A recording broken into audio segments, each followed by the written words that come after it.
All right, and up next on the main card, we got a middleweight bout. We got Joaquin Buckley taking on Alessio Di Chirico. I believe that's how you say his name. Di Chirico, yeah, you got it, baby. Di Chirico, yeah. And so, we got our main man here, Buckley. This was probably the most exciting dude of 2020. So, we don't need to touch on him too much. But one thing I did want to say is, even before that fight, you called this man Mini Mike Tyson. And it's crazy how that has just exploded. You know what I mean? It's so true. You couldn't have nailed it better. So you got me excited about this man early in 2020. Let's talk about Alessio for a little bit. So he has a 12-5 record. It's 3-5 in the UFC, and he has lost 3 in a row. So he's going to be hungry for this one. He knows his UFC career kind of depends on this fight. So, he has 3 straight losses, like we mentioned. Last year, he lost to Zach Cummings. Prior to that, he lost to Mahmoud Muradov and our boy Kevin Holland as well. He did only fight once in 2020. It was against Zach Cummings. So I'm looking forward to seeing how he can bounce back. Buckley, I don't think we need to touch on too much. He did lose his initial fight, and since then, he's bounced back twice. He beat Jordan Wright and Impa in that, both infamous knockouts. They were both great knockouts. His original loss was to Kevin Holland. So don't think we need to touch on him too much. He's fresh. He's ready to roll. I'm looking forward to seeing what Alessio can do to handle this power. So you kind of said it best, right? Do we really need to touch on Joaquin Buckley so much? The guy's a legend. He really has shown since that loss to Kevin Holland, who is elite. He's shown absolutely elite level skill at this point, which has been hard work. Like, let's not get it wrong here. We've seen him work. And, I think Joaquin Buckley took that personally. And, that spinning, jumping back kick that he landed on Impa Kasanganay was, knockout of the year by most people. And, it got him right into a new fight where a guy like Wright, who really was talked about, but didn't fight the guys you expect. Joaquin Buckley, like we just said, Impa Kasanganay, Kevin Holland, like these are big names in the UFC on the come up, right? And so Jordan Wright just couldn't stack up, and I think he just couldn't handle the real pressure that Joaquin Buckley brought in. What that kind of scares me in terms of Di Chirico, because there's no real size difference there. The only thing that kind of worries me is Chirico likes to strike, and he's a good striker. And the thing about Buckley is he does absorb over five strikes per minute.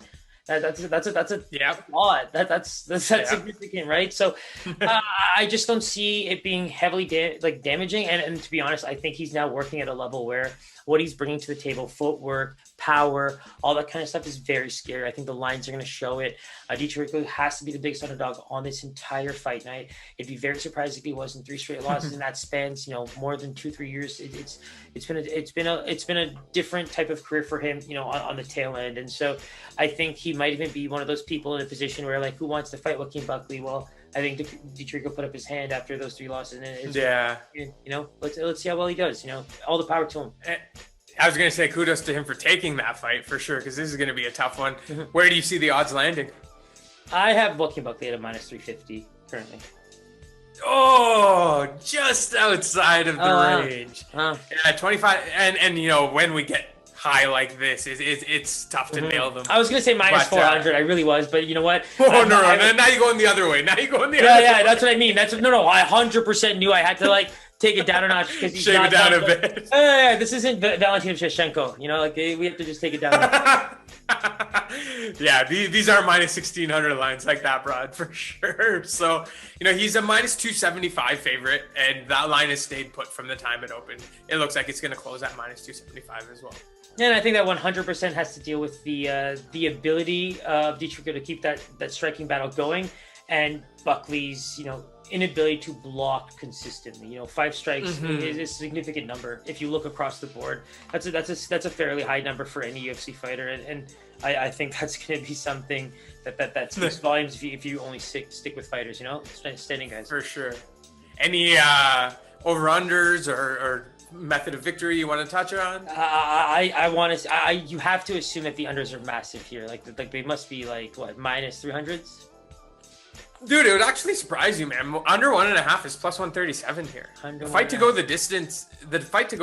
If you say no, it's only -160. Yeah, you know what, man? They're very much respecting that Alessio striking. You know what? I respect that. Di Chirico is a big deal back in the day, and then you know what? He's fought good guys in those last 3 fights. That is the tail of the tape. You know what I'm saying? And so I think he's getting that respect, and my fault for thinking the public money was that heavy. I guess we got some smart folks, but you know what? There's time. You know that line's moving. Yeah. Oh, yeah, for sure. And then the other thing to note on also is that Buckley to finish is even money. That seems a little enticing, my man. Oh my, that does seem enticing. But you know what's interesting is this man pretty much only loses. Like the thing is, if Buckley's gonna strike, man, and this man has never been knocked out, so it's gonna be it's gonna be rough to call. Yeah, like I had that feeling, and I wanted to double check. You know, like this man is an Italian prospect who made his way, and you know lost to good fighters, man, at the time, and it is very much it shows in the lines.